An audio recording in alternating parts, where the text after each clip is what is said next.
The Dunwich Horror by H.P. Lovecraft. Reading by Mark Nelson. Gorgons and hydras and chimeras, dire stories of Celino and the Harpies, may reproduce themselves in the brain of superstition, but they were there before. They are transcripts, types. The archetypes are in us and eternal. How else should the recital of that which we know in a waking sense to be false come to affect us at all? Is it that we naturally conceive terror from such objects, considered in their capacity of being able to inflict upon us bodily injury? Oh, least of all. These terrors are of older standing. They date beyond body, or without the body they would have been the same. That the kind of fear here treated is purely spiritual, that it is strong in proportion as it is objectless on earth, that it predominates in the period of our sinless infancy, are difficulties the solution of which might afford some probable insight into our anti-mundane condition, and a peep at least into the shadowland of pre-existence. Charles Lamb, Witches and Other Night Fears. 1. When a traveler in north-central Massachusetts takes the wrong fork at the junction of the Aylesbury Pike just beyond Dean's Corners, he comes upon a lonely and curious country. The ground gets higher, and the briar-bordered stone walls press closer and closer against the ruts of the dusty, curving road. The trees of the frequent forest belt seem too large, and the wild weeds, brambles, and grasses attain a luxuriance not often found in settled regions. At the same time, the planted fields appear singularly few and barren, while the sparsely scattered houses wear a surprising uniform aspect of age, squalor, and dilapidation. Without knowing why, one hesitates to ask directions from the gnarled, solitary figures spied now and then on crumbling doorsteps or in the sloping, rock-strewn meadows. Those figures are so silent and furtive that one feels somehow confronted by forbidden things, with which it would be better to have nothing to do. When a rise in the road brings the mountains in view above the deep woods, the feeling of strange uneasiness is increased. The summits are too rounded and symmetrical to give a sense of comfort and naturalness, and sometimes the sky silhouettes with especial clearness the queer circles of tall stone pillars with which most of them are crowned. Gorges and ravines of problematical depth intersect the way, and the crude wooden bridges always seem of dubious safety. When the road dips again, there are stretches of marshland that one instinctively dislikes, and indeed almost fears at evening, when unseen whippoorwills chatter and the fireflies come out in abnormal profusion to dance to the raucous, creepily insistent rhythms of stridently piping bullfrogs. The thin, shining line of the Miskatonic's upper reaches has an oddly serpent-like suggestion as it winds close to the feet of the domed hills among which it rises. As the hills draw nearer, one heeds their wooded sides more than their stone-crowned tops.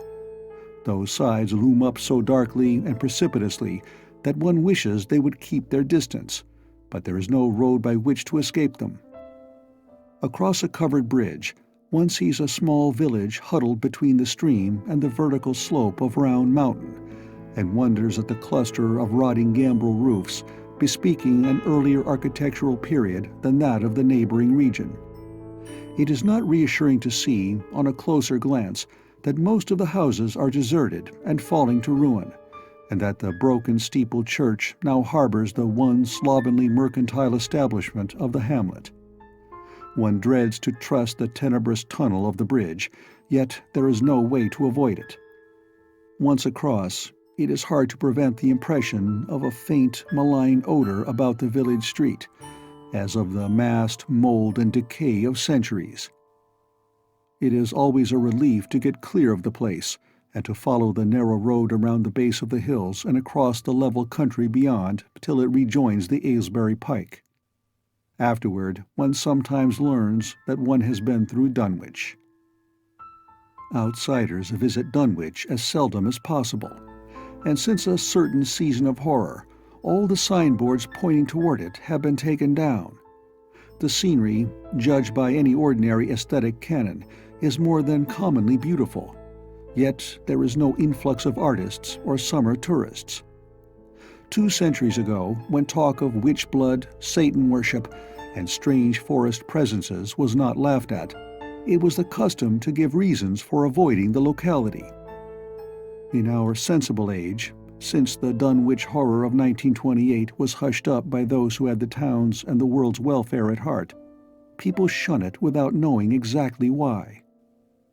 Perhaps one reason, though it cannot apply to uninformed strangers, is that the natives are now repellently decadent, having gone far along that path of retrogression so common in many New England backwaters.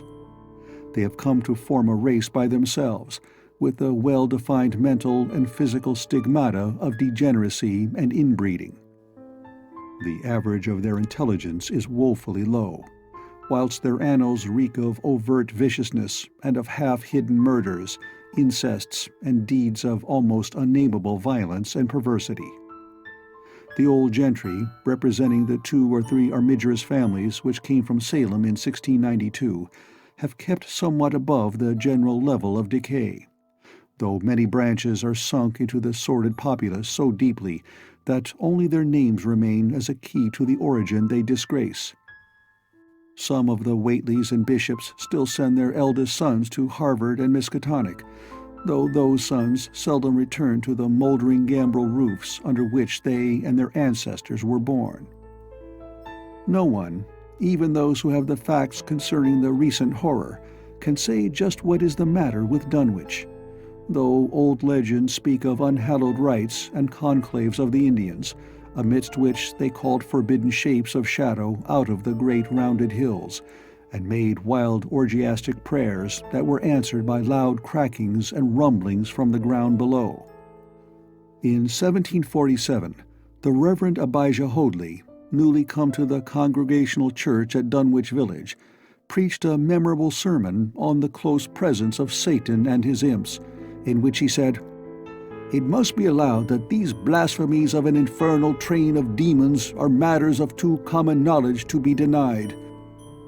The cursed voices of Azazel and Buzrael, of Beelzebub and Belial, being heard from underground by above a score of credible witnesses now living.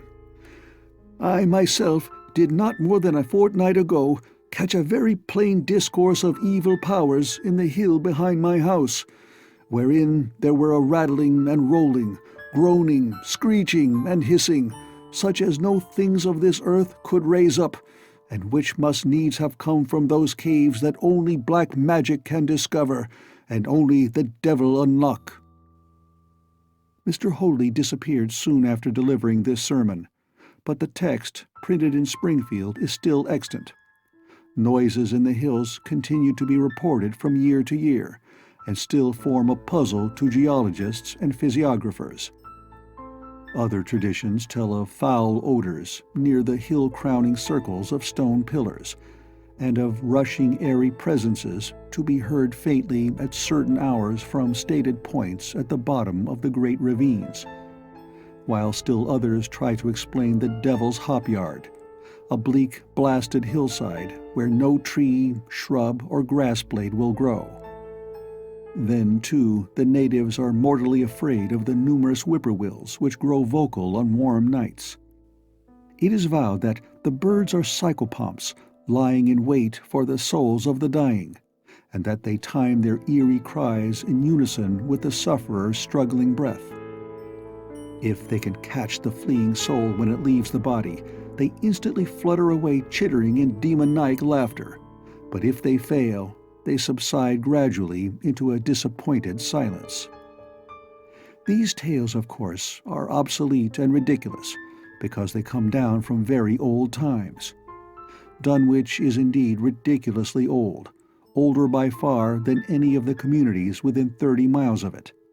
South of the village, one may still spy the cellar walls and chimney of the ancient Bishop House, which was built before 1700, whilst the ruins of the mill at the falls, built in 1806, form the most modern piece of architecture to be seen. Industry did not flourish here, and the 19th century factory movement proved short-lived. Oldest of all are the great rings of rough-hewn stone columns on the hilltops, but these are more generally attributed to the Indians than to the settlers. Deposits of skulls and bones, found within these circles and around the sizable table-like rock on Sentinel Hill, sustain the popular belief that such spots were once the burial places of the Pocumtucks, even though many ethnologists, disregarding the absurd improbability of such a theory, persist in believing the remains Caucasian. 2. It was in the township of Dunwich, in a large and partly inhabited farmhouse set against a hillside 4 miles from the village and 1.5 miles from any other dwelling, that Wilbur Whately was born at 5 a.m. on Sunday, the 2nd of February, 1913. This date was recalled because it was Candlemas, which people in Dunwich curiously observe under another name, and because the noises in the hills had sounded, and all the dogs of the countryside had barked persistently throughout the night before. Less worthy of notice was the fact that the mother was one of the decadent Whateleys, a somewhat deformed and unattractive albino woman of 35, living with an aged and half-insane father about whom the most frightful tales of wizardry had been whispered in his youth. Lavinia Whately had no known husband, but according to the custom of the region made no attempt to disavow the child, concerning the other side of whose ancestry the country folk might, and did, speculate as widely as they chose. On the contrary, she seemed strangely proud of the dark, goatish-looking infant who formed such a contrast to her own sickly and pink-eyed albinism, and was heard to mutter many curious prophecies about its unusual powers and tremendous future. Lavinia was one who would be apt to mutter such things, for she was a lone creature, given to wandering amidst thunderstorms in the hills, and trying to read the great odorous books which her father had inherited through 2 centuries of Whateleys, and which were fast falling to pieces with age and wormholes. She had never been to school, but was filled with disjointed scraps of ancient lore that old Whately had taught her. The remote farmhouse had always been feared because of old Whately's reputation for black magic, and the unexplained death by violence of Mrs. Whately when Lavinia was 12 years old had not helped to make the place popular.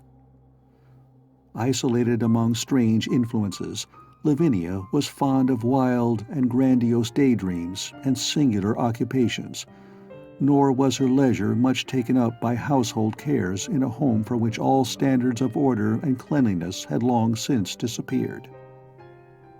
There was a hideous screaming which echoed above even the hill noises and the dogs barking on the night Wilbur was born, but no known doctor or midwife presided at his coming. Neighbors knew nothing of him till a week afterward, when old Whately drove his sleigh through the snow into Dunwich village, and discoursed incoherently to the group of loungers at Osborne's general store.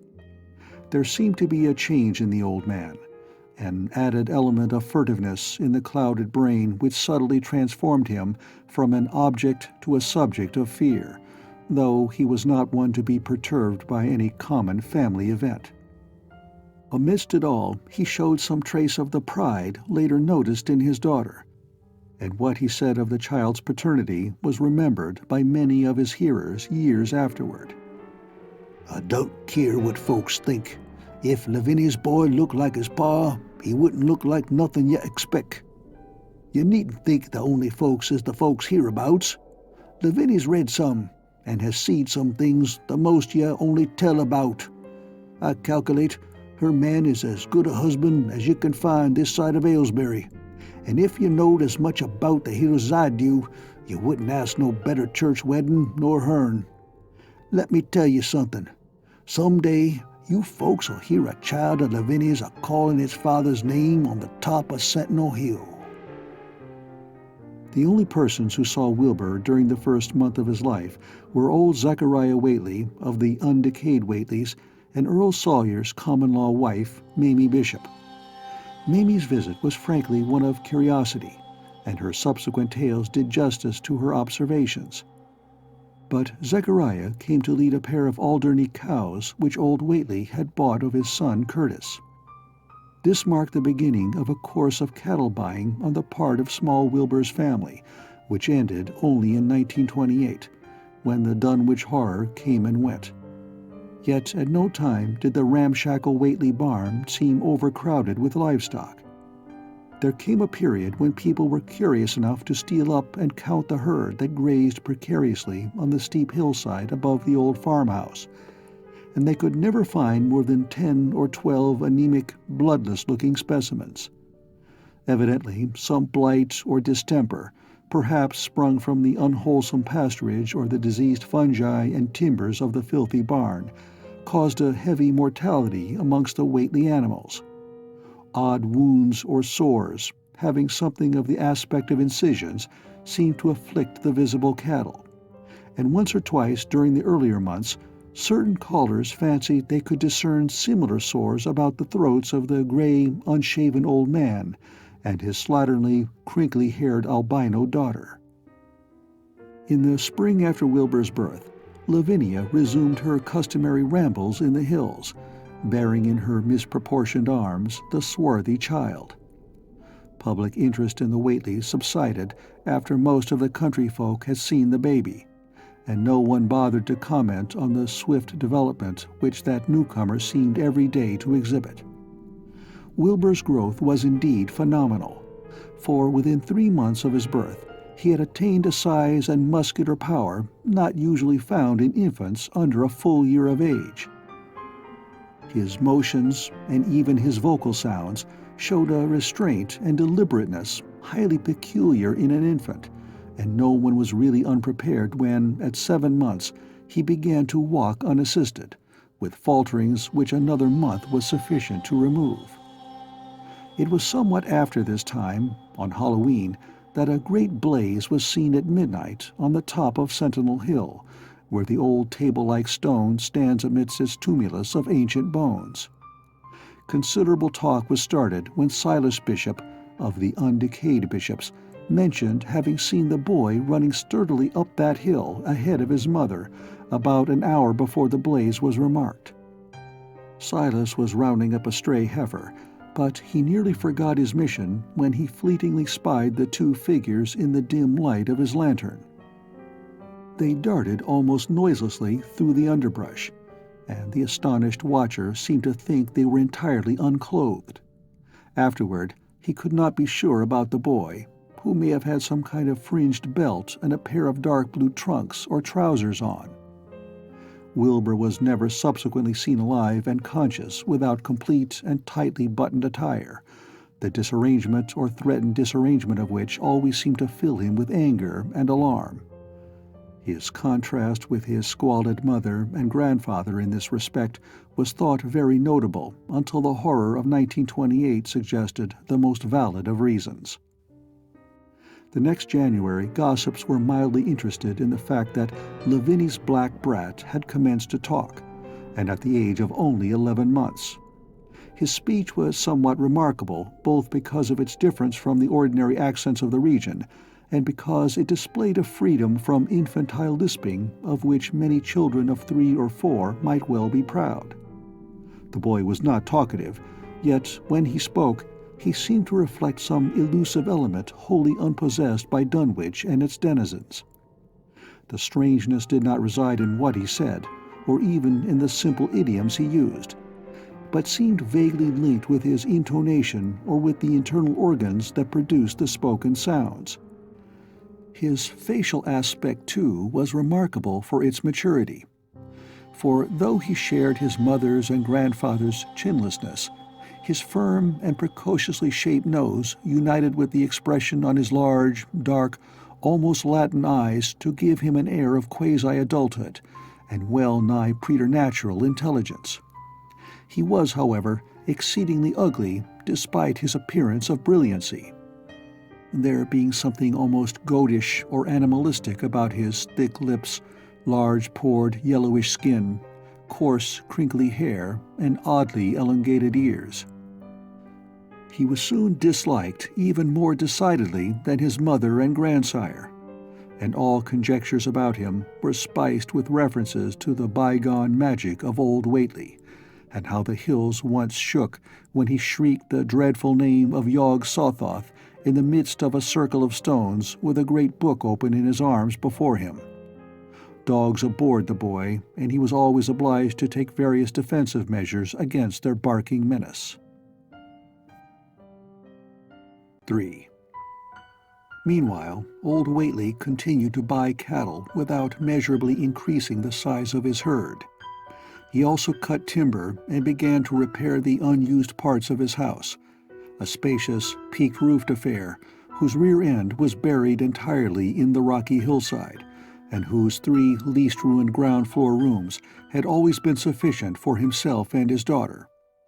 There must have been prodigious reserves of strength in the old man to enable him to accomplish so much hard labor, and though he still babbled dementedly at times, his carpentry seemed to show the effects of sound calculation. It had really begun as soon as Wilbur was born, when one of the many tool sheds had been put suddenly in order, clapboarded and fitted with a stout fresh lock. Now, in restoring the abandoned upper story of the house, he was a no less thorough craftsman. His mania showed itself only in his tight boarding up of all the windows in the reclaimed section, though many declared that it was a crazy thing to bother with the reclamation at all. Less inexplicable was his fitting up of another downstairs room for his new grandson, a room which several callers saw, though no one was ever admitted to the closely boarded upper story. This chamber he lined with tall, firm shelving, along which he began gradually to arrange, in apparently careful order, all the rotting ancient books and parts of books which, during his own day, had been heaped promiscuously in odd corners of the various rooms. "I made some use of 'em," he would say as he tried to mend a torn black-letter page with paste prepared on the rusty kitchen stove. "But the boy's fitting to make better use of 'em. He'd orter have 'em as well sot as he kin, for they're going to be all of his larnin'." When Wilbur was a year and 7 months old, in September of 1914, his size and accomplishments were almost alarming. He had grown as large as a child of 4, and was a fluent and incredibly intelligent talker. He ran freely about the fields and hills, and accompanied his mother on all her wanderings. At home, he would pore diligently over the queer pictures and charts in his grandfather's books, while old Whately would instruct and catechize him through long, hushed afternoons. By this time, the restoration of the house was finished, and those who watched it wondered why one of the upper windows had been made into a solid plank door. It was a window in the rear of the east gable end, close against the hill, and no one could imagine why a cleated wooden runway was built up to it from the ground. About the period of this work's completion, people noticed that the old tool house, tightly locked and windowlessly clapboarded since Wilbur's birth, had been abandoned again. The door swung listlessly open, and when Earl Sawyer once stepped within after a cattle-selling call on old Whately, he was quite discomposed by the singular odor he encountered, such a stench, he averred, as he had never before smelt in all his life, except near the Indian circles on the hills, and which could not come from anything sane or of this earth. But then, the homes and sheds of Dunwich folk have never been remarkable for olfactory immaculateness. The following months were void of visible events, save that everyone swore to a slow but steady increase in the mysterious hill noises. On May Eve of 1915, there were tremors which even the Aylesbury people felt, whilst the following Halloween produced an underground rumbling queerly synchronized with bursts of flame. "Them witch Whately's doin's," from the summit of Sentinel Hill. Wilbur was growing up uncannily, so that he looked like a boy of 10 as he entered his 4th year. He read avidly by himself now, but talked much less than formerly. A settled taciturnity was absorbing him, and for the first time people began to speak specifically of the dawning look of evil in his goatish face. He would sometimes mutter an unfamiliar jargon and chant in bizarre rhythms which chilled the listener with a sense of unexplainable terror. The aversion displayed toward him by dogs had now become a matter of wide remark, and he was obliged to carry a pistol in order to traverse the countryside in safety. His occasional use of the weapon did not enhance his popularity amongst the owners of canine guardians. The few callers at the house would often find Lavinia alone on the ground floor, while odd cries and footsteps resounded in the boarded-up second story. She would never tell what her father and the boy were doing up there, though once she turned pale and displayed an abnormal degree of fear when a jocose fish peddler tried the locked door leading to the stairway.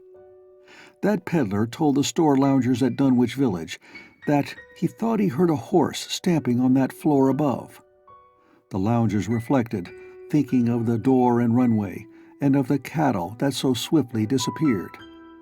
Then they shuddered as they recalled tales of old Whately's youth, and of the strange things that are called out of the earth when a bullock is sacrificed at the proper time to certain heathen gods. It had for some time been noticed that dogs had begun to hate and fear the whole Whately place as violently as they hated and feared young Wilbur personally.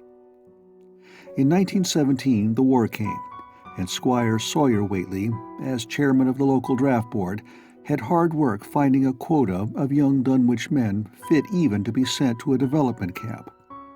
The government, alarmed at such signs of wholesale regional decadence, sent several officers and medical experts to investigate, conducting a survey which New England newspaper readers may still recall. It was the publicity attending this investigation which set reporters on the track of the Whateleys, and caused the Boston Globe and Arkham Advertiser to print flamboyant Sunday stories of young Wilbur's precociousness, old Whately's black magic, the shelves of strange books, the sealed second story of the ancient farmhouse, and the weirdness of the whole region and its hill noises. Wilbur was 4.5 then, and looked like a lad of 15. His lip and cheek were fuzzy with a coarse dark down, and his voice had begun to break. Earl Sawyer went out to the Whately place with both sets of reporters and cameramen, and called their attention to the queer stench which now seemed to trickle down from the sealed upper spaces. It was, he said, exactly like the smell he had found in the tool shed abandoned when the house was finally repaired, and like the faint odors which he sometimes thought he caught near the stone circles on the mountains. Dunwich folk read the stories when they appeared and grinned over the obvious mistakes. They wondered, too, why the writers had made so much of the fact that old Whately always paid for his cattle in gold pieces of extremely ancient date. The Whateleys had received their visitors with ill-concealed distaste, though they did not dare court further publicity by a violent resistance or refusal to talk. 4. For a decade, the annals of the Whateleys sink indistinguishably into the general life of a morbid community used to their queer ways and hardened to their May Eve and All-Hallow orgies. Twice a year they would light fires on the top of Sentinel Hill, at which times the mountain rumblings would recur with greater and greater violence. While at all seasons there were strange and portentous doings at the lonely farmhouse. In the course of time, callers professed to hear sounds in the sealed upper story, even when all the family were downstairs. And they wondered how swiftly or how lingeringly a cow or bullock was usually sacrificed. There was talk of a complaint to the Society for the Prevention of Cruelty to Animals, but nothing ever came of it, since Dunwich folk are never anxious to call the outside world's attention to themselves. About 1923, when Wilbur was a boy of 10, whose mind, voice, stature, and bearded face gave all the impressions of maturity, a second great siege of carpentry went on at the old house. It was all inside the sealed upper part, and from bits of discarded lumber, People concluded that the youth and his grandfather had knocked out all the partitions and even removed the attic floor, leaving only one vast open void between the ground story and the peaked roof. They had torn down the great central chimney, too, and fitted the rusty range with a flimsy outside tin stovepipe. In the spring after this event, old Whately noticed the growing number of whippoorwills that would come out of Cold Spring Glen to chirp under his window at night. He seemed to regard the circumstance as one of great significance, and told the loungers at Osborne's that he thought his time had almost come. "They whistle just in tune with my breathing now," he said, "and I guess they're getting ready to catch my soul. They know it's a-going out, and don't calculate to miss it. You'll know, boys, arter I'm gone, whether they get me or not. If they do, they'll keep us singing and laughing till break of day. If they don't, they'll kinder quiet down like. I expect them and the souls they hunts for have some pretty tough tussles sometimes." On Lammas night, 1924, Dr. Houghton of Aylesbury was hastily summoned by Wilbur Whately, who had lashed his one remaining horse through the darkness and telephoned from Osborne's in the village. He found old Whately in a very grave state, with a cardiac action and stertorous breathing that told of an end not far off. The shapeless albino daughter and oddly bearded grandson stood by the bedside, whilst from the vacant abyss overhead there came a disquieting suggestion of a rhythmical surging or lapping, as of the waves on some level beach. The doctor, though, was chiefly disturbed by the chattering night birds outside, a seemingly limitless legion of whippoorwills that cried their endless message in repetitions timed diabolically to the wheezing gasps of the dying man. It was uncanny and unnatural. Too much, thought Dr. Houghton, like the whole of the region he had entered so reluctantly in response to the urgent call. Toward 1 o'clock, old Whately gained consciousness and interrupted his wheezing to choke out a few words to his grandson. "More space, Willie, more space soon. You grows, and that grows faster. It'll be ready to sarve you soon, boy. Open up the gates to Yog Sothoth with the long chant that you'll find on page 751 of the complete edition, and then put a match to the prison. Fire from earth can't burn it nohow." He was obviously quite mad. After a pause, during which the flock of whippoorwills outside adjusted their cries to the altered tempo, while some indications of the strange hill noises came from afar off, he added another sentence or two. "Feed it regular, Willie, and mind the quantity. But don't let it grow too fast for the place, for if it busts quarters or gets out afore you opens to Yog Sothoth, it's all over and no use. Only them from beyond can make it multiply and work. Only them, the old uns as wants to come back." But speech gave place to gasps again, and Lavinia screamed at the way the whippoorwills followed the change. It was the same for more than an hour, when the final throaty rattle came. Dr. Houghton drew shrunken lids over the glazing gray eyes as the tumult of birds faded imperceptibly to silence.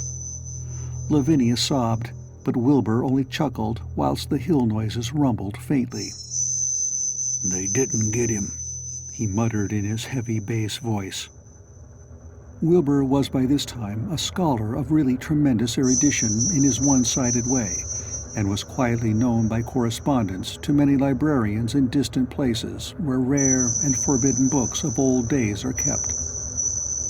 He was more and more hated and dreaded around Dunwich because of certain youthful disappearances which suspicion laid vaguely at his door, but was always able to silence inquiry through fear, or through use of that fund of old-time gold which still, as in his grandfather's time, went forth regularly and increasingly for cattle buying. He was now tremendously mature of aspect, and his height, having reached the normal adult limit, seemed inclined to wax beyond that figure. In 1925, when a scholarly correspondent from Miskatonic University called upon him one day and departed pale and puzzled, he was fully 6 3/4 feet tall. Through all the years, Wilbur had treated his half-deformed albino mother with a growing contempt, finally forbidding her to go to the hills with him on May Eve and Hallowmass. And in 1926, the poor creature complained to Mamie Bishop of being afraid of him. "They's more about him as I knows than I can tell you, Mamie," she said. "And nowadays there's more nor what I know myself. I vow afore God I don't know what he wants nor what he's a-trying to do." That Halloween, the hill noises sounded louder than ever, and fire burned on Sentinel Hill as usual, but people paid more attention to the rhythmical screaming of vast flocks of unnaturally belated whippoorwills, which seemed to be assembled near the unlighted Whately farmhouse. After midnight, their shrill notes burst into a kind of pandemoniac cachinnation which filled all the countryside, and not until dawn did they finally quiet down. Then they vanished, hurrying southward where they were fully a month overdue. What this meant, no one could quite be certain till later. None of the country folk seemed to have died, but poor Lavinia Whately, the twisted albino, was never seen again. In the summer of 1927, Wilbur repaired 2 sheds in the farmyard and began moving his books and effects out to them. Soon afterward, Earl Sawyer told the loungers at Osborne's that more carpentry was going on in the Whately farmhouse. Wilbur was closing all the doors and windows on the ground floor, and seemed to be taking out partitions as he and his grandfather had done upstairs 4 years before. He was living in one of the sheds, and Sawyer thought he seemed unusually worried and tremulous. People generally suspected him of knowing something about his mother's disappearance, and very few ever approached his neighborhood now. His height had increased to more than 7 feet, and showed no signs of ceasing its development. 5. The following winter brought an event no less strange than Wilbur's first trip outside the Dunwich region.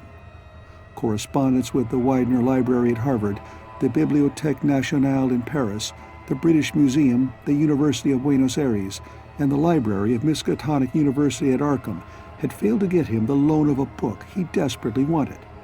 So at length he set out in person, shabby, dirty, bearded, and uncouth of dialect, to consult the copy at Miskatonic, which was the nearest to him geographically. Almost 8 feet tall and carrying a cheap new valise from Osborne's general store, this dark and goatish gargoyle appeared one day in Arkham in quest of the dreaded volume kept under lock and key at the college library. The hideous Necronomicon of the mad Arab Alhazred in Olaus Wormius Latin version, as printed in Spain in the 17th century. He had never seen a city before, but had no thought save to find his way to the university grounds, where, indeed, he passed heedlessly by the great white-fanged watchdog that barked with unnatural fury and enmity and tugged frantically at its stout chain. Wilbur had with him the priceless but imperfect copy of Dr. Dee's English version, which his grandfather had bequeathed him, and upon receiving access to the Latin copy, he at once began to collate the 2 texts with the aim of discovering a certain passage which would have come on the 751st page of his own defective volume. This much he could not civilly refrain from telling the librarian, the same erudite Henry Armitage, A.M. Miskatonic, Ph.D. Princeton, Lit.D. Johns Hopkins, who had once called at the farm, and who now politely plied him with questions. He was looking, he had to admit, for a kind of formula or incantation containing the frightful name Yog-Sothoth, and it puzzled him to find discrepancies, duplications, and ambiguities which made the matter of determination far from easy. As he copied the formula he finally chose, Dr. Armitage looked involuntarily over his shoulder at the open pages, the left-hand one of which, in the Latin version, contained such monstrous threats to the peace and sanity of the world. Nor is it to be thought, ran the text as Armitage mentally translated it, that man is either the oldest or the last of Earth's masters, or that the common bulk of life and substance walks alone. The old ones were, the old ones are, and the old ones shall be. Not in the spaces we know, but between them. They walk serene and primal, undimensioned and to us unseen. Yog-Sothoth knows the gate. Yog-Sothoth is the gate. Yog-Sothoth is the key and guardian of the gate. Past, present, future, all are one in Yog-Sothoth. He knows where the old ones broke through of old, and where they shall break through again. He knows where they have trod earth's fields, and where they still tread them, and why no one can behold them as they tread. By their smell can men sometimes know them near, but of their semblance can no man know, saving only in the features of those they have begotten on mankind, and of those are there many sorts, differing in likeness from man's truest eidolon to that shape without sight or substance which is they. They walk unseen and foul in lonely places, where the words have been spoken and the rites howled through at their seasons. The wind gibbers with their voices, and the earth mutters with their consciousness. They bend the forest and crush the city, yet may not forest or city behold the hand that smites. Kadath in the cold waste hath known them, and what man knows Kadath? The ice desert of the south and the sunken isles of ocean hold stones whereon their seal is engraven, but who hath seen the deep frozen city or the sealed tower long garlanded with seaweed and barnacles? Great Cthulhu is their cousin, yet can he spy them only dimly. Ea Shub Niggurath, as a foulness shall ye know them. Their hand is at your throats, yet ye see them not, and their habitation is even one with your guarded threshold. Yog-Sothoth is the key to the gate, whereby the spheres meet. Man rules now where they ruled once. They shall soon rule where man rules now. After summer is winter, and after winter summer. They wait patient and potent, for here shall they reign again. Dr. Armitage, associating what he was reading with what he had heard of Dunwich and its brooding presences, and of Wilbur Whately and his dim, hideous aura that stretched from a dubious birth to a cloud of probable matricide, felt a wave of fright as tangible as a draught of the tomb's cold clamminess. The bent, goatish giant before him seemed like the spawn of another planet or dimension, like something only partly of mankind, and linked to black gulfs of essence and entity that stretched like titan phantasms beyond all spheres of force and matter, space and time. Presently, Wilbur raised his head and began speaking in that strange, resonant fashion which hinted at sound-producing organs unlike the run of mankind's. "Mr. Armitage," he said, "I calculate I've got to take that book home.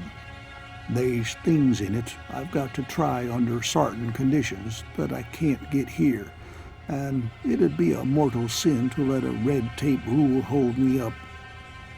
Let me take it along, sir, and I'll swore there won't nobody know the difference. I don't need to tell you I'll take good care of it. It wa'n't me that put this D copy in the shape it is." He stopped as he saw firm denial on the librarian's face, and his own goatish features grew crafty. Armitage, half ready to tell him he might make a copy of what parts he needed, thought suddenly of the possible consequences and checked himself. There was too much responsibility in giving such a being the key to such blasphemous outer spheres. Whately saw how things stood and tried to answer lightly. "Well, all right, if you feel that way about it. Maybe Harvard won't be so fussy as you be." And without saying more, he rose and strode out of the building, stooping at each doorway. Armitage heard the savage yelping of the great watchdog, and studied Whately's gorilla-like lope as he crossed the bit of campus visible from the window. He thought of the wild tales he had heard, and recalled the old Sunday stories in the Advertiser. These things, and the lore he had picked up from Dunwich rustics and villagers during his one visit there. Unseen things not of earth, or at least not of tri-dimensional Earth, rushed fetid and horrible through New England's glens and brooded obscenely on the mountain-tops. Of this he had long felt certain. Now he seemed to sense the close presence of some terrible part of the intruding horror, and to glimpse a hellish advance in the black dominion of the ancient and once passive nightmare. He locked away the Necronomicon with a shudder of disgust, but the room still reeked with an unholy and unidentifiable stench. "As a foulness shall ye know them," he quoted. Yes, the odor was the same as that which had sickened him at the Whately farmhouse less than 3 years before. He thought of Wilbur, goatish and ominous, once again, and laughed mockingly at the village rumors of his parentage. "Inbreeding," Armitage muttered half aloud to himself. "Great God, what simpletons! Show them Arthur Macken's great god Pan, and they'll think it a common Dunwich scandal. But what thing, what cursed shapeless influence on or off this three-dimensional earth was Wilbur Whately's father? Born on Candlemas, 9 months after May Eve of 1912, when the talk about the queer earth noises reached clear to Arkham. What walked on the mountains that May night? What ruthless horror fastened itself on the world in half-human flesh and blood?" During the ensuing weeks, Dr. Armitage set about to collect all possible data on Wilbur Whately and the formless presences around Dunwich.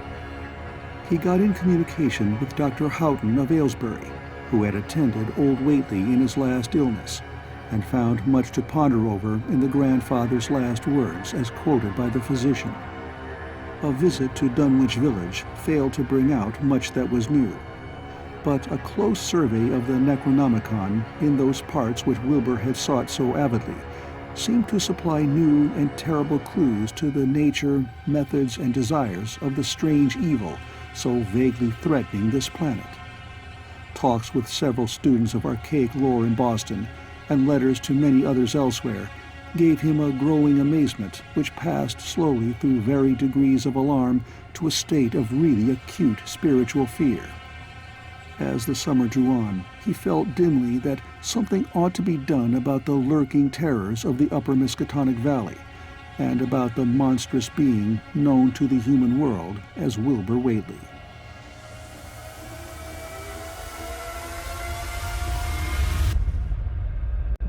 Six.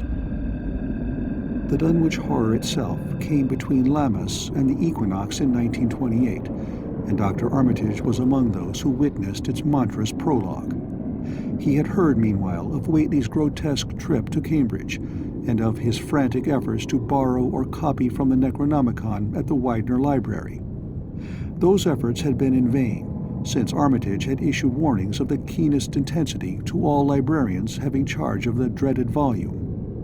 Wilbur had been shockingly nervous at Cambridge, anxious for the book, yet almost equally anxious to get home again, as if he feared the results of being away long. Early in August, the half-expected outcome developed, and in the small hours of the 3rd, Dr. Armitage was awakened suddenly by the wild, fierce cries of the savage watchdog on the college campus.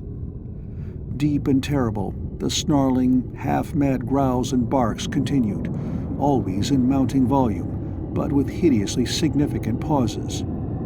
Then there rang out a scream from a wholly different throat, such a scream as roused half the sleepers of Arkham and haunted their dreams ever afterward, such a scream as could come from no being born of earth or wholly of earth.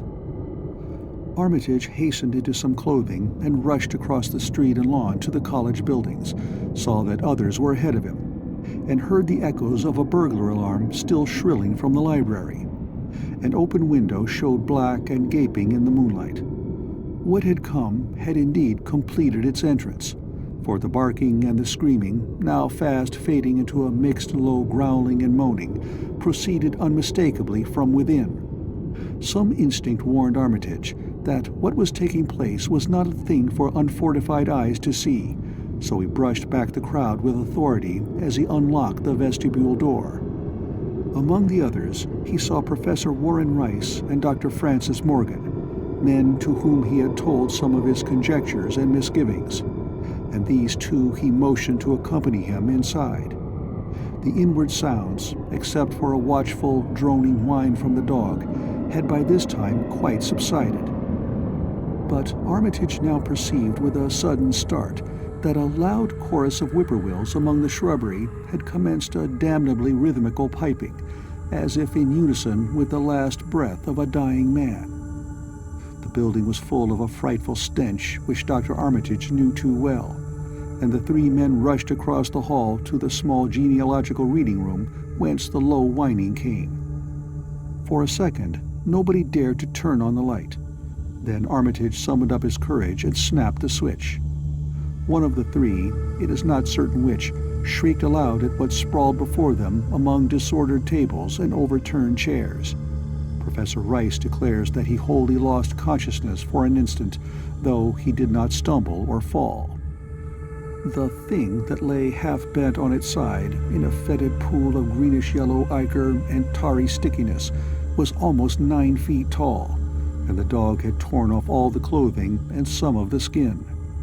It was not quite dead, but twitched silently and spasmodically, while its chest heaved in monstrous unison with the mad piping of the expectant whippoorwills outside. Bits of shoe leather and fragments of apparel were scattered about the room, and just inside the window an empty canvas sack lay where it had evidently been thrown. Near the central desk a revolver had fallen, a dented but undischarged cartridge later explaining why it had not been fired. The thing itself, however, crowded out all other images at the time.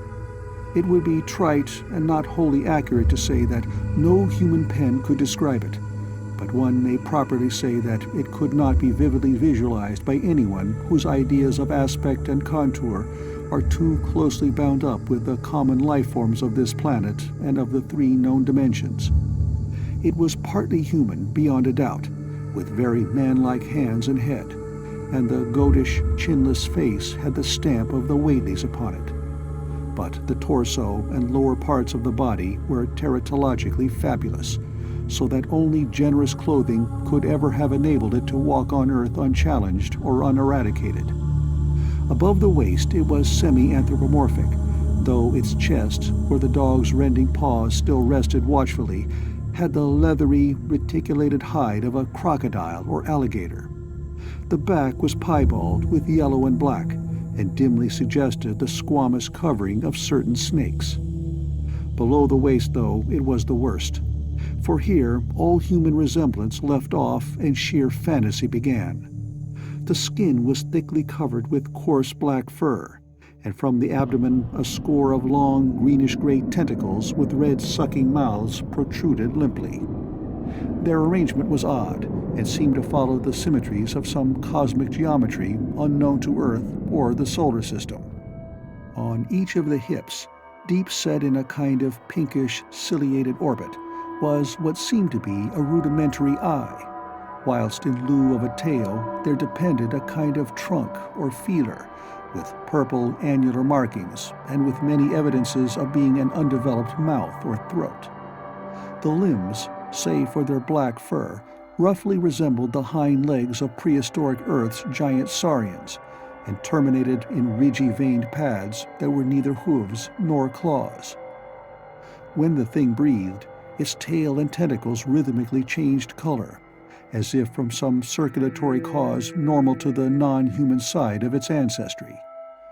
In the tentacles, this was observable as a deepening of the greenish tinge, whilst in the tail it was manifest as a yellowish appearance, which alternated with a sickly grayish-white in the spaces between the purple rings. Of genuine blood there was none, only the fetid greenish-yellow ichor which trickled along the painted floor beyond the radius of the stickiness, and left a curious discoloration behind it. As the presence of the 3 men seemed to rouse the dying thing, it began to mumble without turning or raising its head. Dr. Armitage made no written record of its mouthings, but asserts confidently that nothing in English was uttered. At first, the syllables defied all correlation with any speech of Earth. But toward the last, there came some disjointed fragments, evidently taken from the Necronomicon, that monstrous blasphemy in quest of which the thing had perished. Those fragments, as Armitage recalls them, ran something like Ngai, Ngaga, Bug, Shagag, Yha, Yog Sawtot, Yog Sawtot. They trailed off into nothingness as the whippoorwills shrieked in rhythmical crescendos of unholy anticipation. Then came a halt in the gasping, and the dog raised his head in a long, lugubrious howl. A change came over the yellow, goatish face of the prostrate thing, and the great black eyes fell in appallingly. Outside the window, the shrilling of the whippoorwills had suddenly ceased, and above the murmurs of the gathering crowd there came the sound of a panic-struck whirring and fluttering. Against the moon, vast clouds of feathery watchers rose and raced from sight, frantic at that which they had sought for prey. All at once, the dog started up abruptly, gave a frightened bark, and leapt nervously out the window by which it had entered. A cry rose from the crowd, and Dr. Armitage shouted to the men outside that no one must be admitted till the police or medical examiner came. He was thankful that the windows were just too high to permit of peering in, and drew the dark curtains carefully down over each one. By this time, 2 policemen had arrived, and Dr. Morgan, meeting them in the vestibule, was urging them for their own sakes to postpone entrance to the stench-filled reading room till the examiner came and the prostrate thing could be covered up. Meanwhile, frightful changes were taking place on the floor. One need not describe the kind and rate of shrinkage and disintegration that occurred before the eyes of Dr. Armitage and Professor Rice. But it is permissible to say that, aside from the external appearance of face and hands, the really human elements in Wilbur Whately must have been very small. When the medical examiner came, there was only a sticky whitish mass on the painted boards, and the monstrous odor had nearly disappeared. Apparently, Whately had had no skull or bony skeleton, at least in any true or stable sense. He had taken somewhat after his unknown father.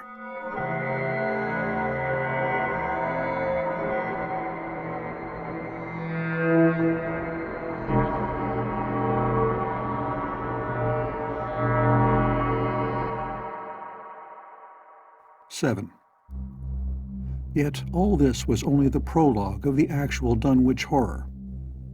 Formalities were gone through by bewildered officials, abnormal details were duly kept from press and public, and men were sent to Dunwich and Aylesbury to look up property and notify any who might be heirs of the late Wilbur Whately. They found the countryside in great agitation, both because of the growing rumblings beneath the domed hills, and because of the unwanted stench and the surging, lapping sounds which came increasingly from the great empty shell formed by Whately's boarded-up farmhouse.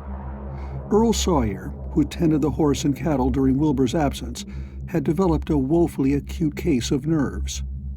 The officials devised excuses not to enter the noisome boarded place, and were glad to confine their survey of the deceased's living quarters, the newly mended sheds, to a single visit. They filed a ponderous report at the courthouse in Aylesbury, and litigations concerning heirship are said to be still in progress amongst the innumerable Whateleys, decayed and undecayed, of the upper Miskatonic Valley.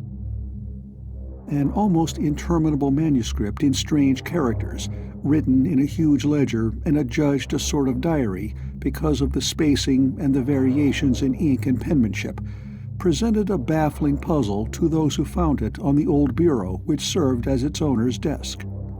After a week of debate, it was sent to Miskatonic University, together with the deceased's collection of strange books, for study and possible translation.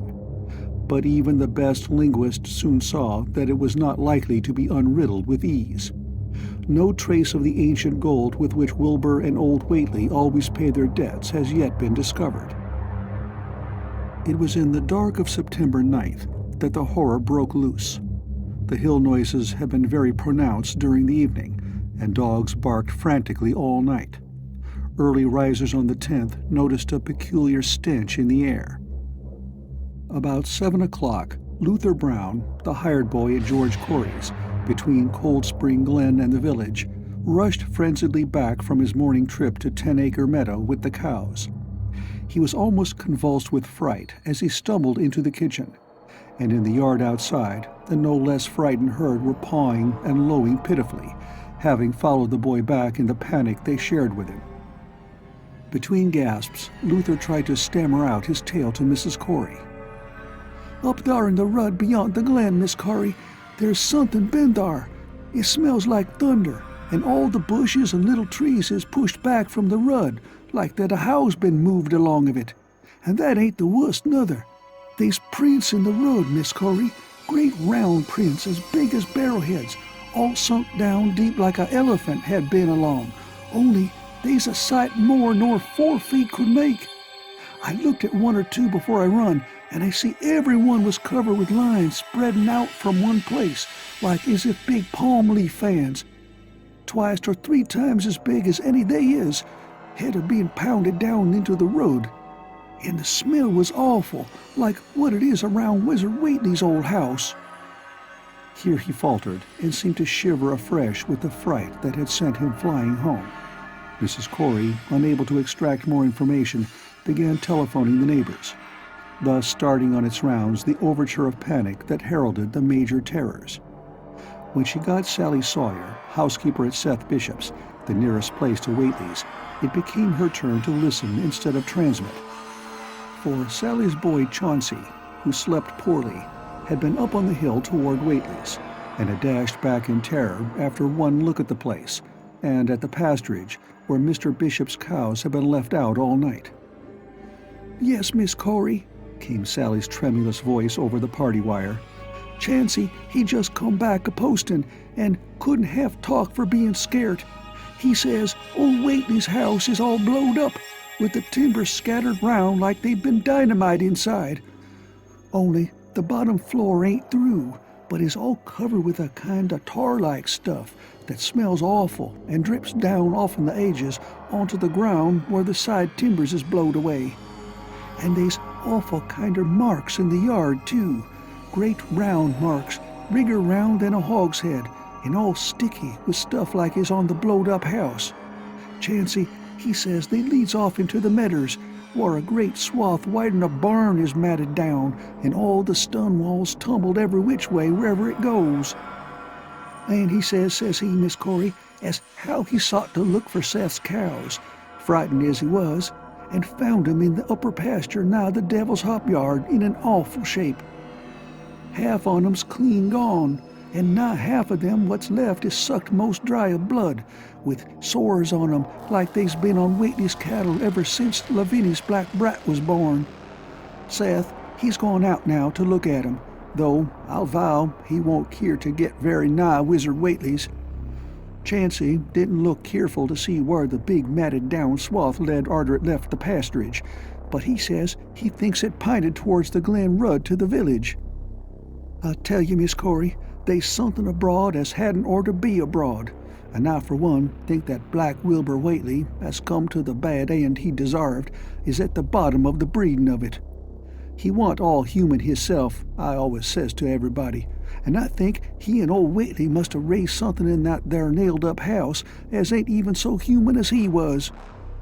They's always been unseen things around Dunwich, living things, as ain't human and ain't good for human folks.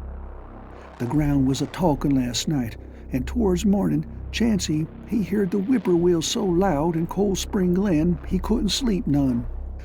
Then he thought he heard another faint-like sound over toward Wizard Whately's, a kind of ripping or tearing of wood, like some big box or crate was being opened fur off. What with this and that, he didn't get to sleep at all till sunup, and no sooner was he up this morning, but he's got to go over to Whately's and see what's the matter. He see enough, I tell you, Miss Corey. This don't mean no good, and I think as all the men folks ought to get up a party and do something. I know something's awful's about, and feel my time is nigh, though only God knows just what it is. Did your Luther take account of where them big tracks led to? No? Well, Miss Corey, if they was on the Glen Rud this side of the glen, and ain't got to your house yet, I calculate they must go into the glen itself. They would do that. I allus says Cold Spring Glen ain't no healthy nor decent place. The whippoorwills and fireflies there never did act like they was creatures o' God, and they's them as says you can hear strange things a-rushin' and a-talkin' in the air down thar if you stand in the right place, atween the rock falls and Bear's Den.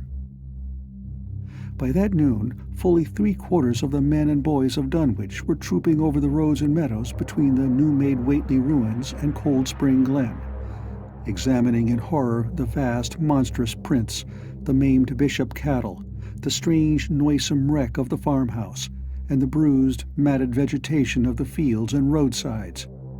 Whatever had burst loose upon the world had assuredly gone down into the great sinister ravine, for all the trees on the banks were bent and broken, and a great avenue had been gouged in the precipice-hanging underbrush. It was as though a house, launched by an avalanche, had slid down through the tangled growths of the almost vertical slope. From below no sound came, but only a distant, undefinable fetor, and it is not to be wondered at that the men preferred to stay on the edge and argue, rather than descend and beard the unknown cyclopean horror in its lair. 3 dogs that were with the party had barked furiously at first, but seemed cowed and reluctant when near the glen. Someone telephoned the news to the Aylesbury Transcript, but the editor, accustomed to wild tales from Dunwich, did no more than concoct a humorous paragraph about it, an item soon afterward reproduced by the Associated Press. That night everyone went home, and every house and barn was barricaded as stoutly as possible. Needless to say, no cattle were allowed to remain in open pasturage. About 2 a.m, a frightful stench and the savage barking of the dogs awakened the household at Elmer Frye's, on the eastern edge of Cold Spring Glen, and all agreed that they could hear a sort of muffled swishing or lapping sound from somewhere outside. Mrs. Frye proposed telephoning the neighbors, and Elmer was about to agree when the noise of splintering wood burst in upon their deliberations. It came apparently from the barn, and was quickly followed by a hideous screaming and stamping amongst the cattle. The dog slavered and crouched close to the feet of the fear-numbed family. Frye lit a lantern through force of habit, but knew it would be death to go out into that black farmyard. The children and the women folk whimpered, kept from screaming by some obscure, vestigial instinct of defense, which told them their lives depended on silence. At last the noise of the cattle subsided to a pitiful moaning, and a great snapping, crashing, and crackling ensued. The Fryes, huddled together in the sitting room, did not dare to move until the last echoes died away far down in Cold Spring Glen. Then, amidst the dismal moans from the stable and the demoniac piping of late whippoorwills in the glen, Selina Frye tottered to the telephone and spread what news she could of the second phase of the horror. The next day all the countryside was in a panic, and cowed, uncommunicative groups came and went where the fiendish thing had occurred. 2 tightened swaths of destruction stretched from the glen to the Frye farmyard.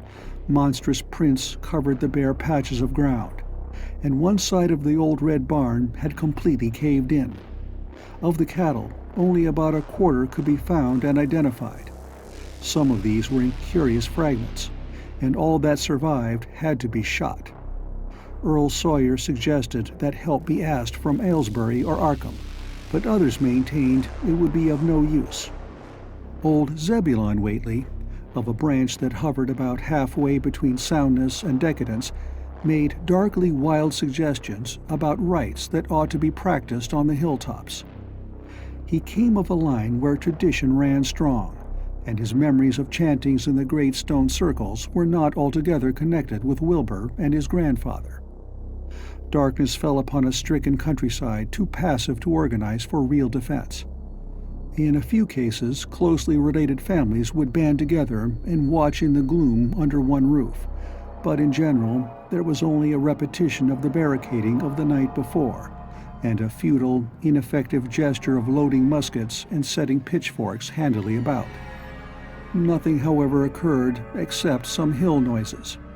And when the day came, there were many who hoped that the new horror had gone as swiftly as it had come. There were even bold souls who proposed an offensive expedition down in the glen, though they did not venture to set an actual example to the still reluctant majority. When night came again, the barricading was repeated, though there was less huddling together of families. In the morning, both the Frye and the Seth Bishop households reported excitement among the dogs, and vague sounds and stenches from afar, while early explorers noted with horror a fresh set of the monstrous tracks in the road skirting Sentinel Hill. As before, the sides of the road showed a bruising indicative of the blasphemously stupendous bulk of the horror, whilst the conformation of the tracks seemed to argue passage in two directions, as if the moving mountain had come from Cold Spring Glen and returned to it along the same path. At the base of the hill, a 30-foot swath of crushed shrubbery and saplings led steeply upward, and the seekers gasped when they saw that even the most perpendicular places did not deflect the inexorable trail. Whatever the horror was, it could scale a sheer stony cliff of almost complete verticality, and as the investigators climbed around to the hill summit by safer routes, they saw that the trail ended, or rather reversed, there. It was here that the Whateleys used to build their hellish fires and chant their hellish rituals by the table-like stone on May Eve and Hallowmass. Now that very stone formed the center of a vast space thrashed around by the mountainous horror, whilst upon its slightly concave surface was a thick, fetid deposit of the same tarry stickiness observed on the floor of the ruined Whateley farmhouse when the horror escaped. Men looked at one another and muttered. Then they looked down the hill. Apparently, the horror had descended by a route much the same as that of its ascent. To speculate was futile. Reason, logic, and normal ideas of motivation stood confounded. Only old Zebulon, who was not with the group, could have done justice to the situation or suggested a plausible explanation. Thursday night began much like the others, but it ended less happily. The whippoorwills in the glen had screamed with such unusual persistence that many could not sleep, and about 3 a.m. all the party telephones rang tremulously. Those who took down the receivers heard a fright-mad voice shriek out, "Help! Oh my God!" And some thought a crashing sound followed the breaking off of the exclamation. There was nothing more. No one dared do anything, and no one knew till morning whence the call came. Then those who had heard it called everyone on the line and found that only the Fryes did not reply. The truth appeared an hour later, when a hastily assembled group of armed men trudged out to the Frye place at the head of the glen. It was horrible, yet hardly a surprise. There were more swaths and monstrous prints, but there was no longer any house. It had caved in like an eggshell, and amongst the ruins, nothing living or dead could be discovered, only a stench and a tarry stickiness. The Elmer Fryes had been erased from Dunwich.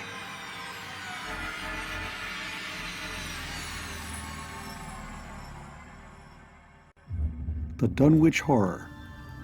8. In the meantime, a quieter, yet even more spiritually poignant phase of the horror had been blackly unwinding itself behind the closed door of a shelf-lined room in Arkham.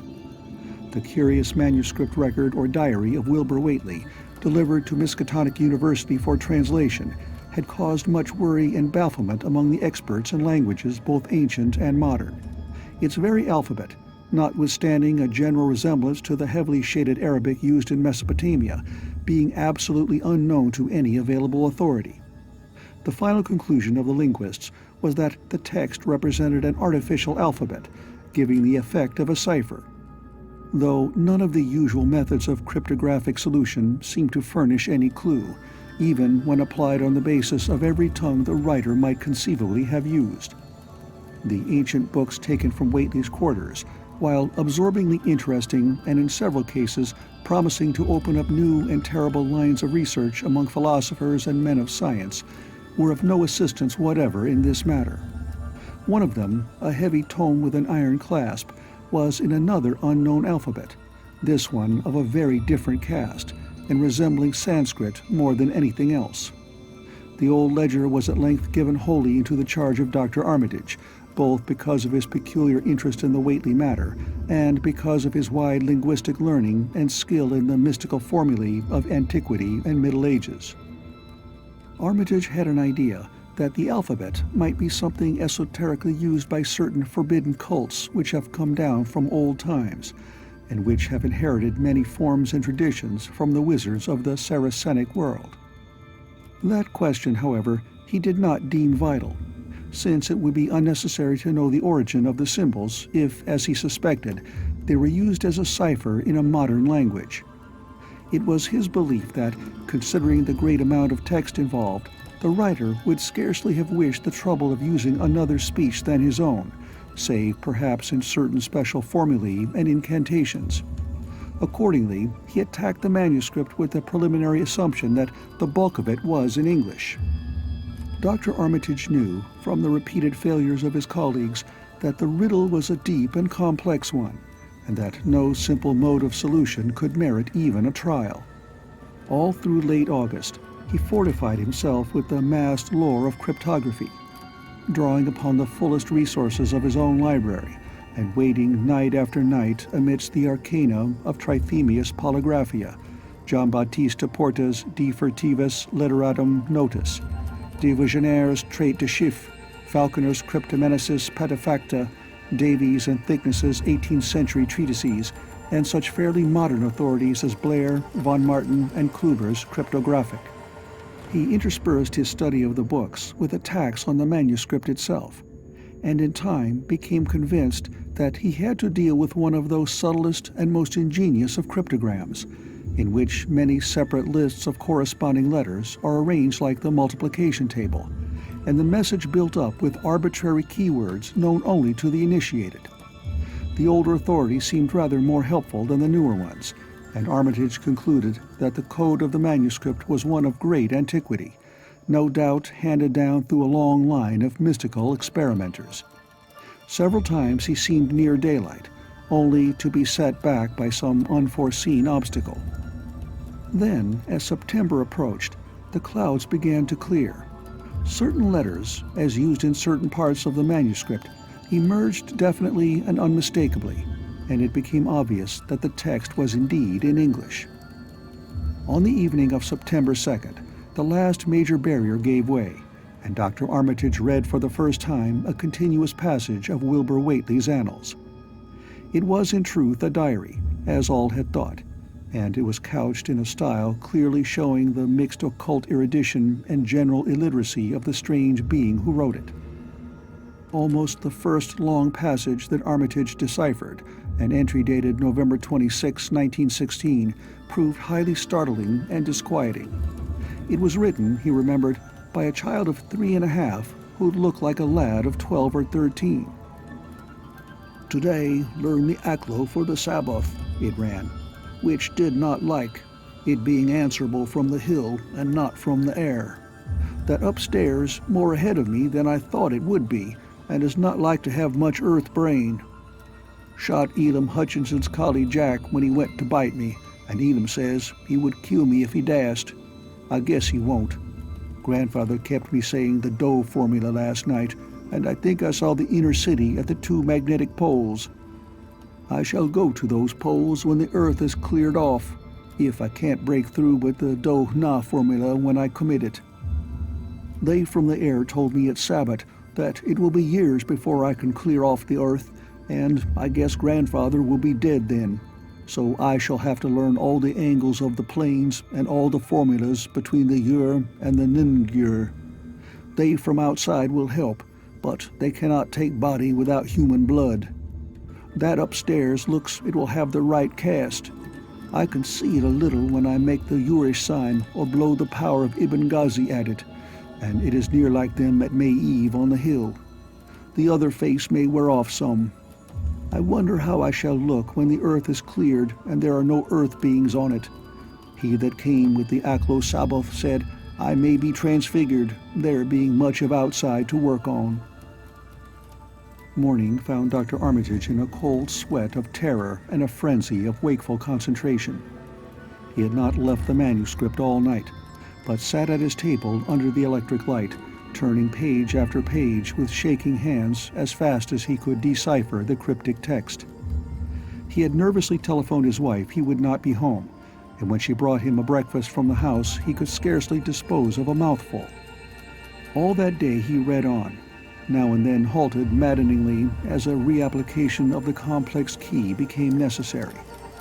Lunch and dinner were brought him, but he ate only the smallest fraction of either. Toward the middle of the next night, he drowsed off in his chair, but soon woke out of a tangle of nightmares almost as hideous as the truths and menaces to man's existence that he had uncovered. On the morning of September 4th, Professor Rice and Dr. Morgan insisted on seeing him for a while, and departed trembling and ashen gray. That evening he went to bed, but slept only fitfully. Wednesday, the next day, he was back at the manuscript, and began to take copious notes both from the current sections and from those he had already deciphered. In the small hours of that night, he slept a little in an easy-chair in his office, but was at the manuscript again before dawn. Sometime before noon, his physician, Dr. Hartwell, called to see him and insisted that he cease work. He refused, intimating that it was of the most vital importance for him to complete the reading of the diary, and promising an explanation in due course of time. That evening, just as twilight fell, he finished his terrible perusal and sank back exhausted. His wife, bringing his dinner, found him in a half-comatose state, but he was conscious enough to warn her off with a sharp cry when he saw her eyes wander toward the notes he had taken. Weakly rising, he gathered up the scribbled papers and sealed them all in a great envelope, which he immediately placed in his inside coat pocket. He had sufficient strength to get home, but was so clearly in need of medical aid that Dr. Hartwell was summoned at once. As the doctor put him to bed, he could only mutter over and over again, "But what in God's name can we do?" Dr. Armitage slept, but was partly delirious the next day. He made no explanations to Hartwell, but in his calmer moments spoke of the imperative need of a long conference with Rice and Morgan. His wilder wanderings were very startling indeed, including frantic appeals that something in a boarded-up farmhouse be destroyed, and fantastic references to some plan for the extirpation of the entire human race and all animal and vegetable life from the earth by some terrible elder race of beings from another dimension. He would shout that the world was in danger, since the elder things wished to strip it and drag it away from the solar system and cosmos of matter into some other plane or phase of entity from which it had once fallen, vigintillions of eons ago. At other times he would call for the dreaded Necronomicon and the Demonolatreia of Remigius, in which he seemed hopeful of finding some formula to check the peril he conjured up. "Stop them! Stop them!" he would shout. "Those Whateleys meant to let them in, and the worst of all is left. Tell Rice and Morgan we must do something. It's a blind business, but I know how to make the powder. It hasn't been fed since the 2nd of August, when Wilbur came here to his death, and at that rate—" But Armitage had a sound physique despite his 73 years, and slept off his disorder that night without developing any real fever. He woke late Friday, clear of head, though sober, with a gnawing fear and tremendous sense of responsibility. Saturday afternoon, he felt able to go over to the library and summon Rice and Morgan for a conference, and the rest of that day and evening the three men tortured their brains in the wildest speculation and the most desperate debate. Strange and terrible books were drawn voluminously from the stacked shelves and from secure places of storage, and diagrams and formulae were copied with feverish haste and in bewildering abundance. Of skepticism there was none. All three had seen the body of Wilbur Whately as it lay on the floor in a room of that very building, and after that not one of them could feel even slightly inclined to treat the diary as a madman's raving. Opinions were divided as to notifying the Massachusetts State Police, and the negative finally won. There were things involved which simply could not be believed by those who had not seen a sample, as indeed was made clear during certain subsequent investigations. Late at night, the conference disbanded without having developed a definite plan. But all day Sunday, Armitage was busy comparing formulae and mixing chemicals obtained from the college laboratory. The more he reflected on the hellish diary, the more he was inclined to doubt the efficacy of any material agent in stamping out the entity which Wilbur Whately had left behind him, the earth-threatening entity which, unknown to him, was to burst forth in a few hours and become the memorable Dunwich Horror.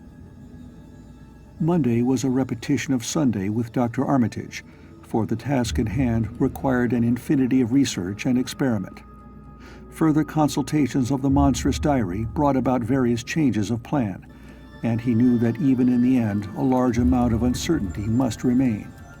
By Tuesday, he had a definite line of action mapped out, and believed he would try a trip to Dunwich within a week. Then on Wednesday, the great shock came. Tucked obscurely away in a corner of the Arkham Advertiser was a facetious little item from the Associated Press, telling what a record-breaking monster the bootleg whiskey of Dunwich had raised up. Armitage, half stunned, could only telephone for Rice and Morgan. Far into the night they discussed, and the next day was a whirlwind of preparation on the part of them all. Armitage knew he would be meddling with terrible powers, yet saw that there was no other way to annul the deeper and more malign meddling which others had done before him. 9. Friday morning, Armitage, Rice, and Morgan set out by motor for Dunwich, arriving at the village about 1 in the afternoon. The day was pleasant, but even in the brightest sunlight, a kind of quiet dread and portent seemed to hover about the strangely domed hills and the deep, shadowy ravines of the stricken region. Now and then, on some mountain top, a gaunt circle of stones could be glimpsed against the sky. From the air of hushed fright at Osborne's store, they knew something hideous had happened, and soon learned of the annihilation of the Elmer Frye house and family. Throughout that afternoon, they rode around Dunwich, questioning the natives concerning all that had occurred, and seeing for themselves with rising pangs of horror the drear Frye ruins with their lingering traces of the tarry stickiness, the blasphemous tracks in the Frye yard, the wounded Seth Bishop cattle, and the enormous swaths of disturbed vegetation in various places. The trail up and down Sentinel Hill seemed to Armitage of almost cataclysmic significance, and he looked long at the sinister, altar-like stone on the summit.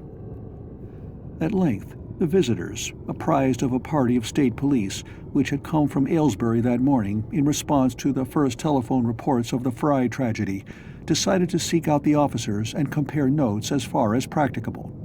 This, however, they found more easily planned than performed, since no sign of the party could be found in any direction. There had been 5 of them in a car, but now the car stood empty near the ruins in the Frye yard. The natives, all of whom had talked with the policeman, seemed at first as perplexed as Armitage and his companions. Then old Sam Hutchins thought of something and turned pale, nudging Fred Farr and pointing to the dank, deep hollow that yawned close by. "God," he gasped, "I telled 'em not ter go down into the glen, and I never thought nobody'd do it with them tracks and that smell and the whippoorwills a-screechin' down thar in the dark o' noonday." A cold shudder ran through the natives and visitors alike, and every ear seemed strained in a kind of instinctive, unconscious listening. Armitage, now that he had actually come upon the horror and its monstrous work, trembled with the responsibility he felt to be his. Night would soon fall, and it was then that the mountainous blasphemy lumbered upon its eldritch course. Negotium perambulans in tenebris. The old librarian rehearsed the formulae he had memorized, and clutched the paper containing the alternative ones he had not memorized. He saw that his electric flashlight was in working order. Rice, beside him, took from a valise a metal sprayer of the sort used in combating insects, whilst Morgan uncased the big game rifle on which he relied despite his colleagues' warnings that no material weapon would be of help. Armitage, having read the hideous diary, knew painfully well what kind of a manifestation to expect, but he did not add to the fright of the Dunwich people by giving any hints or clues. He hoped that it might be conquered without any revelation to the world of the monstrous thing it had escaped. As the shadows gathered, the natives commenced to disperse homeward, anxious to bar themselves indoors despite the present evidence that all human locks and bolts were useless before a force that could bend trees and crush houses when it chose. They shook their heads at the visitors' plan to stand guard at the Frye ruins near the glen, and as they left, had little expectancy of ever seeing the watchers again. There were rumblings under the hills that night, and the whippoorwills piped threateningly. Once in a while, a wind, sweeping up out of Cold Spring Glen, would bring a touch of ineffable fetor to the heavy night air. Such a fetor as all three of the watchers had smelled once before, when they stood above a dying thing that had passed for 15 years and a half as a human being. But the looked-for terror did not appear. Whatever was down there in the glen was biding its time, and Armitage told his colleagues it would be suicidal to try to attack it in the dark. Morning came wanly, and the night sound ceased. It was a gray, bleak day, with now and then a drizzle of rain, and heavier clouds seemed to be piling themselves up beyond the hills to the northwest. The men from Arkham were undecided what to do. Seeking shelter from the increasing rainfall beneath one of the few undestroyed Frye outbuildings, they debated the wisdom of waiting, or of taking the aggressive and going down into the glen in quest of their nameless, monstrous quarry. The downpour waxed in heaviness, and distant peals of thunder sounded from far horizons. Sheet lightning shimmered, and then a forky bolt flashed near at hand, as if descending into the accursed glen itself. The sky grew very dark, and the watchers hoped that the storm would prove a short, sharp one, followed by clear weather. It was still gruesomely dark when, not much over an hour later, a confused babble of voices sounded down the road. Another moment brought to view a frightened group of more than a dozen men, running, shouting, and even whimpering hysterically. Someone in the lead began sobbing out words, and the Arkham men started violently when those words developed a coherent form. "Oh, my God, the voice choked out. "It's a-going again, and this time by day. It's out and a-moving this very minute, and only the Lord knows when it'll be on us all." The speaker panted into silence, but another took up his message. "Nigh on an hour ago, Zeb Whately here heard the phone a-ringing, and it was Miss Corey, George's wife that lives down by the junction. She says the hired boy Luther was out driving in the cows from the storm arter the big bolt, when he sees all the trees a-bending at the mouth of the glen, opposite side ter this, and smelt the same awful smell like he smelt when he found the big tracks last Monday morning. And he says, there was a swishing, lapping sound, more nor what the bending trees and bushes could make. And all on a sudden, the trees along the rud begun ter get pushed one side, and they was a awful stomping and splashing in the mud. But mind you, Luther he didn't see nothing at all, only just the bending trees and underbrush. Then, fur ahead, where Bishop's Brook goes under the rud, he heard a awful creaking and straining on the bridge, and says he could tell the sound of wood a-starting to crack and split. And all the whiles he never see a thing, only them trees and bushes a-bending. And when the swishing sound got very fur off, on the rud towards Wizard Whately's and Sentinel Hill, Luther, he had the guts ter step up where he heard it fust and look at the ground. It was all mud and water, and the sky was dark, and the rain was wiping out all tracks about as fast as could be. But beginning at the glen mouth, where the trees bed moved, they was still some of them awful prints, big as barrels, like he seen Monday." At this point, the first excited speaker interrupted. "But that ain't the trouble now. That was only the start. Zeb here was calling folks up, and everybody was a-listening in when a call from Seth Bishop's cut in. His housekeeper, Sally, was carrying on fit to kill. She just see the trees a-bending beside the rud, and says they was a kind of mushy sound, like a elephant puffing and treading, a-heading for the house. Then she up and spoke sudden of a fearful smell, and says her boy Chancey was a screaming as how it was just like what he smelt up to the Whately ruins Monday morning, and the dogs was all barking and whining awful. And then she let out a terrible yell, and says the shed down the road had just caved in like the storm had blowed it over, only the wind wasn't strong enough to do that. Everybody was a-listening, and you could hear lots of folks on the wire a-gasping. All to once, Sally she yelled again, and says the front yard picket fence bed just crumpled up, though they wasn't no sign of what done it. Then everybody on the line could hear Chancey and old Seth Bishop a-yelling too, and Sally was shrieking out that something heavy had struck the house, not lightning nor nothing, but something heavy agin the front that kept a-launching itself again and again, though you couldn't see nothing out the front winders. And then, lines of fright deepened on every face, and Armitage, shaken as he was, had barely poise enough to prompt the speaker.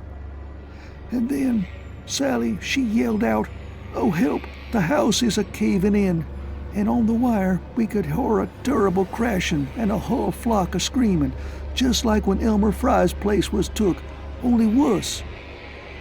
The man paused, and another of the crowd spoke. "That's all. Not a sound nor squeak over the phone arter that. Just still like. We that heard it got out Fords and wagons and rounded up as many able-bodied menfolks as we could get at Corey's place and come up here to see what ye thought best to do. Not but what I think it's the Lord's judgment for our iniquities that no mortal can ever set aside." Armitage saw that the time for positive action had come, and spoke decisively to the faltering group of frightened rustics. "We must follow it, boys." He made his voice as reassuring as possible. "I believe there's a chance of putting it out of business. You men know that those Whateleys were wizards. Well, this thing is a thing of wizardry, and must be put down by the same means. I've seen Wilbur Whately's diary, and read some of the strange old books he used to read, and I think I know the right kind of spell to recite to make the thing fade away. Of course, one can't be sure, but we can always take a chance. It's invisible, I knew it would be, but there's a powder in this long-distance sprayer that might make it show up for a second. Later on, we'll try it. It's a frightful thing to have alive, but it isn't as bad as what Wilbur would have let in if he'd lived longer. You'll never know what the world has escaped. Now we've only this one thing to fight, and it can't multiply. It can, though, do a lot of harm, so we mustn't hesitate to rid the community of it. We must follow it, and the way to begin is to go to the place that has just been wrecked. Let somebody lead the way. I don't know your roads very well, but I've an idea there might be a shorter cut across lots. How about it?" The men shuffled about a moment, and then Earl Sawyer spoke softly, pointing with a grimy finger through the steadily lessening rain. "I guess you can get to Seth Bishop's quickest by cutting across the lower medder here, wading the brook at the low place, and climbing through Carrier's Mowin and the timber lot beyond. That comes out on the upper rud, mighty nigh Seth's, a leetle t'other side." Armitage, with Rice and Morgan, started to walk in the direction indicated, and most of the natives followed slowly. The sky was growing lighter, and there were signs that the storm had worn itself away. When Armitage inadvertently took a wrong direction, Joe Osborne warned him and walked ahead to show the right one. Courage and confidence were mounting, though the twilight of the almost perpendicular wooded hill which lay toward the end of their shortcut, and among whose fantastic ancient trees they had to scramble as if up a ladder, put these qualities to a severe test. At length they emerged on a muddy road to find the sun coming out. They were a little beyond the Seth Bishop place, but bent trees and hideously unmistakable tracks showed what had passed by. Only a few moments were consumed in surveying the ruins just around the bend. It was the Frye incident all over again, and nothing dead or living was found in either of the collapsed shells which had been the Bishop house and barn. No one cared to remain there amidst the stench and tarry stickiness, but all turned instinctively to the line of horrible prints leading on toward the wrecked Whately farmhouse and the altar-crowned slopes of Sentinel Hill. As the men passed the site of Wilbur Whately's abode, they shuddered visibly, and seemed again to mix hesitancy with their zeal. It was no joke tracking down something as big as a house that one could not see, but that had all the vicious malevolence of a demon. Opposite the base of Sentinel Hill, the tracks left the road, and there was a fresh bending and matting visible along the broad swath marking the monster's former route to and from the summit. Armitage produced a pocket telescope of considerable power and scanned the steep green side of the hill.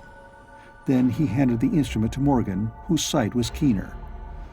After a moment of gazing, Morgan cried out sharply, passing the glass to Earl Sawyer and indicating a certain spot on the slope with his finger.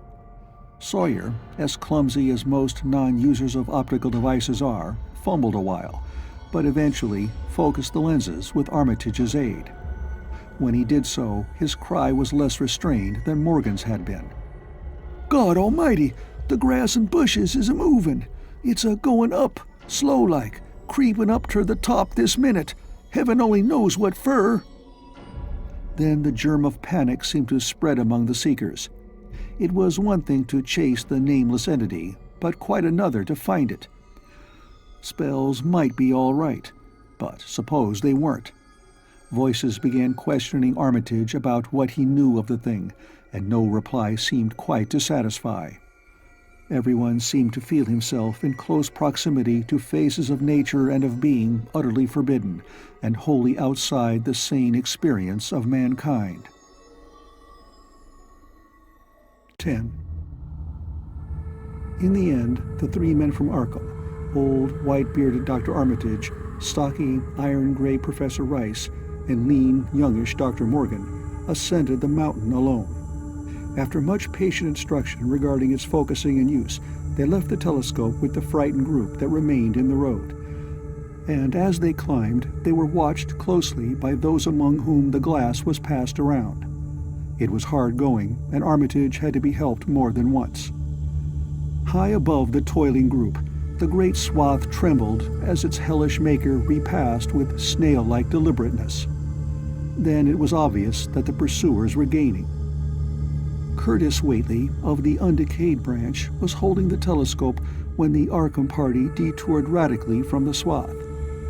He told the crowd that the men were evidently trying to get to a subordinate peak which overlooked the swath at a point considerably ahead of where the shrubbery was now bending. This indeed proved to be true, and the party were seen to gain the minor elevation only a short time after the invisible blasphemy had passed it. Then Wesley Corey, who had taken the glass, cried out that Armitage was adjusting the sprayer which Rice held, and that something must be about to happen. The crowd stirred uneasily, recalling that this sprayer was expected to give the unseen horror a moment of visibility. 2 or 3 men shut their eyes, but Curtis Whately snatched back the telescope and strained his vision to the utmost. He saw that Rice, from the party's point of vantage above and behind the entity, had an excellent chance of spreading the potent powder with marvelous effect. Those without the telescope saw only an instant's flash of gray cloud, a cloud about the size of a moderately large building near the top of the mountain. Curtis, who had held the instrument, dropped it with a piercing shriek into the ankle-deep mud of the road. He reeled and would have crumpled to the ground had not 2 or 3 others seized and steadied him. All he could do was moan half inaudibly, Oh, great God, that... There was a pandemonium of questioning, and only Henry Wheeler thought to rescue the fallen telescope and wipe it clean of mud. Curtis was past all coherence, and even isolated replies were almost too much for him. "Bigger'n a barn, all made of squirmin' ropes. Whole thing sort of shaped like a hen's egg, bigger'n anything, with dozens of legs like hogs' heads that half shut up when they step. Nothing solid about it, all like jelly, and made of separate wriggling ropes pushed close together. Great bulging eyes all over it, 10 or 20 mouths or trunks sticking out all along the sides, big as stovepipes, and all a-tossin' and opening and shutting, all gray, with kinder blue or purple rings, and God in heaven, that half-face on top." This final memory, whatever it was, proved too much for poor Curtis. and he collapsed completely before he could say more. Fred Farr and Will Hutchins carried him to the roadside and laid him on the damp grass. Henry Wheeler, trembling, turned the rescue telescope on the mountain to see what he might. Through the lenses were discernible 3 tiny figures, apparently running toward the summit as fast as the steep incline allowed. Only these, nothing more. Then everyone noticed a strangely unseasonable noise in the deep valley behind, and even in the underbrush of Sentinel Hill itself. It was the piping of unnumbered whippoorwills, and in their shrill chorus there seemed to lurk a note of tense and evil expectancy. Earl Sawyer now took the telescope and reported the 3 figures as standing on the topmost ridge, virtually level with the altar stone but at a considerable distance from it. One figure, he said, seemed to be raising its hands above its head at rhythmic intervals. And as Sawyer mentioned the circumstance, the crowd seemed to hear a faint, half-musical sound from the distance, as if a loud chant were accompanying the gestures. The weird silhouette on that remote peak must have been a spectacle of infinite grotesqueness and impressiveness, but no observer was in a mood for aesthetic appreciation. "I guess he's saying the spell," whispered Wheeler as he snatched back the telescope. The whippoorwills were piping wildly, and in a singularly curious, irregular rhythm quite unlike that of the visible ritual. Suddenly, the sunshine seemed to lessen without the intervention of any discernible cloud. It was a very peculiar phenomenon, and was plainly marked by all. A rumbling sound seemed brewing beneath the hills, mixed strangely with a concordant rumbling, which clearly came from the sky. Lightning flashed aloft, and the wondering crowd looked in vain for the portents of storm. The chanting of the men from Arkham now became unmistakable, and Wheeler saw through the glass that they were all raising their arms in the rhythmic incantation. From some farmhouse far away came the frantic barking of dogs. The change in the quality of the daylight increased, and the crowd gazed about the horizon in wonder. A purplish darkness, born of nothing more than a spectral deepening of the sky's blue, pressed down upon the rumbling hills. Then the lightning flashed again, somewhat brighter than before, and the crowd fancied that it had showed a certain mistiness around the altar stone on the distant height. No one, however, had been using the telescope at that instant. The whippoorwills continued their irregular pulsation, and the men of Dunwich braced themselves tensely against some imponderable menace with which the atmosphere seemed surcharged. Without warning came those deep, cracked, raucous vocal sounds which will never leave the memory of the stricken group who heard them. Not from any human throat were they born, for the organs of man can yield no such acoustic perversions. Rather, one would have said they came from the pit itself, had not their source been so unmistakably the altar stone on the peak. It is almost erroneous to call them sounds at all, since so much of their ghastly, infra-bass timbre spoke to dim seats of consciousness and terror far subtler than the ear. Yet one must do so, since their form was indisputably, though vaguely, that of half-articulate words. They were loud, loud as the rumblings and the thunder above which they echoed. Yet did they come from no visible being. And because imagination might suggest a conjectural source in the world of non-visible beings, the huddled crowd at the mountain's base huddled still closer, and winced as if in expectation of a blow. Yugnai, Thufknaga, Yog Sototh, rang the hideous croaking out of space. Yabthink, Yeheye, Nugurkudunu. The speaking impulse seemed to falter here, as if some frightful psychic struggle were going on. Henry Wheeler strained his eye at the telescope, but saw only the 3 grotesquely silhouetted human figures on the peak, all moving their arms furiously in strange gestures as their incantation drew near its culmination. From what black wells of acherontic fear or feeling, from what unplumbed gulfs of extra-cosmic consciousness or obscure, long-latent heredity were those half-articulate thunder-croakings drawn? Presently, they began to gather renewed force and coherence as they grew in stark, utter, ultimate frenzy. Ya, ya, ya, ya, ha, ya, ya, ya, ya, Nuga, Nuga, yo, help, Father, Yog Sothoth. But that was all. The pallid group in the road, still reeling at the indisputably English syllables that had poured quickly and thunderously down from the frantic vacancy beside that shocking altar stone, were never to hear such syllables again. Instead, they jumped violently at the terrific report which seemed to rend the hills, the deafening, cataclysmic peal whose source, be it inner earth or sky, no hearer was ever able to place.